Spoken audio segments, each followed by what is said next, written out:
Batang Quiapo nililigawan umano ng GMA7. Usap-usapan ngayon sa social media ang posibilidad na may interes umano ang GMA7 sa sikat na kapamilya, serye na FPJ's Batang Quiapo. Dahil sa patuloy na tagumpay ng programa sa ratings at online viewership, hindi nakapagtataka na maging paksa ito ng mga haka-haka at intriga. Mula nang umire noong Pebrero 2023, ang Batang Quiapo ay naging isa sa pinakapinapanood na teleserye ng mga Pilipino. Pinamumunuan ni Coco Martin. Patuloy itong pumapalo sa mahigit 1 milyong live viewers sa YouTube, isang record para sa isang primetime teleserye. Bukod sa mataas na viewership, nakatanggap na rin ito ng mga parangal, kabilang ang Primetime Drama Series of the Year mula sa PMPC Star Awards for Television.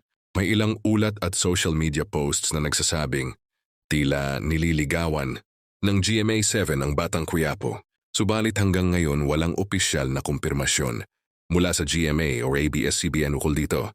Kung totoo man, malaking usapin ito sa industriya dahil bihira ang pagkakataong lumipat o ligawan ng isang programang malakas at matagumpay sa kalabang istasyon.